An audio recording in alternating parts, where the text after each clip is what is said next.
morning. It is Thursday, November 4th, and you are watching Bleed Green News. I'm Camia Henning. And I'm Savannah Regley. What's up, seniors? Your senior baby ads are due January 31st. You can purchase them online at yearbookforever.com. The yearbook will not be creating ads this year. As such, they will not be accepting any picture submissions through email or any other methods. It is the responsibility of the purchaser to create the ad.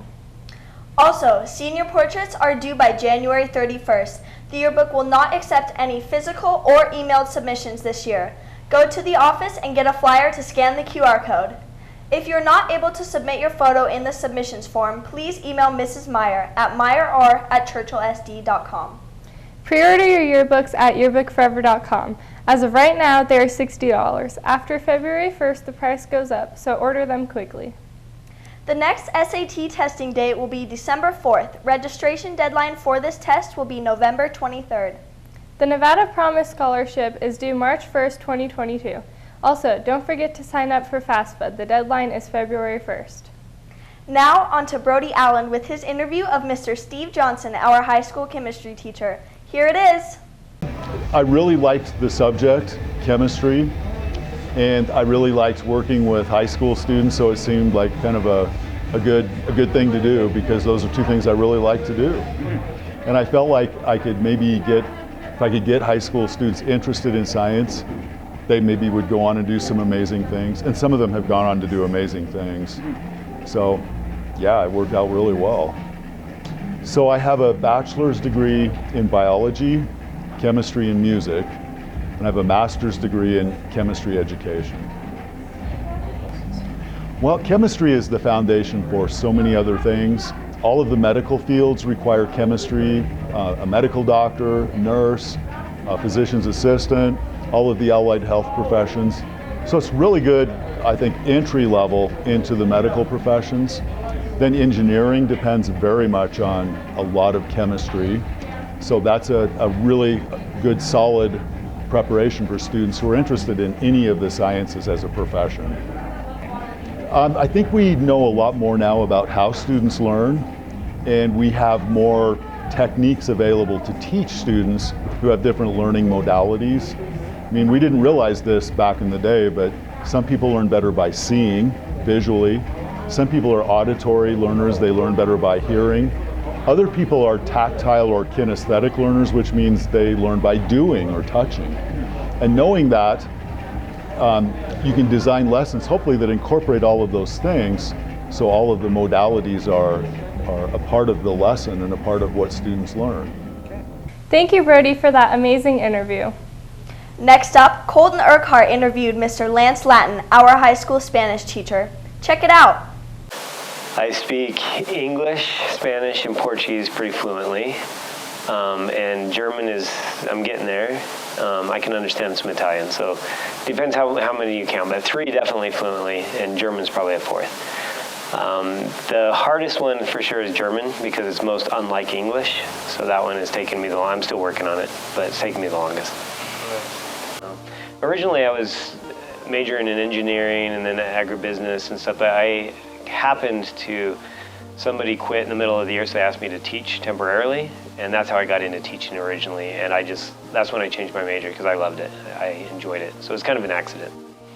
Ideal Spanish class would be a class where it's what we as language teachers call comprehensible input. It's where we come in and it's just all Spanish, where everybody's speaking Spanish. We don't do a lot of grammar, but we listen, we speak, we practice, and because that's procedural memory, where you're doing the procedure. It's kind of like riding a bike, where students are just practicing their skills, not doing grammatical exercises and things that don't really help you in communication. So that's the ideal classes, where it's just a bit like a hive of people speaking Spanish. I'm not there yet, but that's my goal. I want to get better at German. I want to get fluent at German, so that's been my focus recently. But I also have the second goal to learn Italian. So if I learn Italian will be a lot easier for me because it's very similar to Spanish, but I'm working on German first. If I get German and Italian down, I'll probably try French. But French is hard because the pronunciation is hard for me, but we'll see. I think I like some of them for different reasons, but if I had to choose, I'd probably choose Spanish because I spend the most time teaching it and trying to understand how to teach it and teach it better, so I spend a lot of my time there. But emotionally, I've got quite an attachment to Portuguese because I lived in Brazil for 2 years, and I feel like there's that, that emotional attachment to Brazilians in general, and that also it gives me that emotional attachment to the language. So I majored in Spanish education with a minor in science. So I taught science most of my career, specifically earth and space science mostly, but I also taught biology.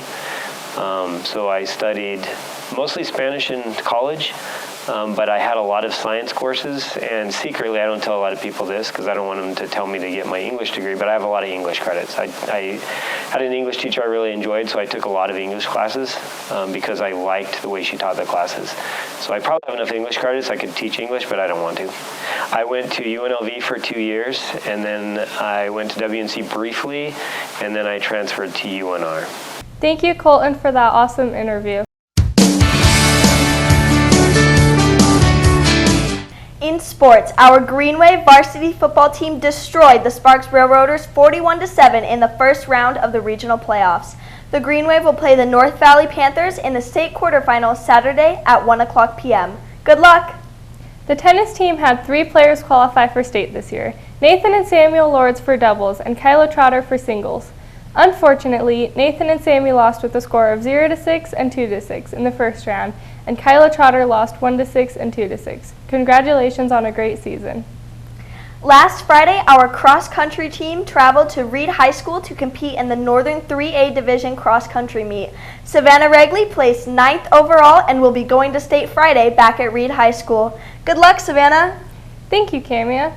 Our girls varsity volleyball team defeated Elko in 4 games last Wednesday, and the next day lost to Spring Creek in 3 games to finish up their season with a 5-11 overall record. Our 3rd seed girls varsity soccer team will take on the South Tahoe Vikings today at 3 o'clock in the 3A Northern quarterfinals at Lowry High School in Winnemucca. The girls finished the regular season with a 7-6-2 record. The winner will play Spring Creek in the semifinals Friday. Good luck! That's all for today. Thanks for watching Bleed Green News. I'm Camia Henning. And I'm Savannah Regley. Have a great day.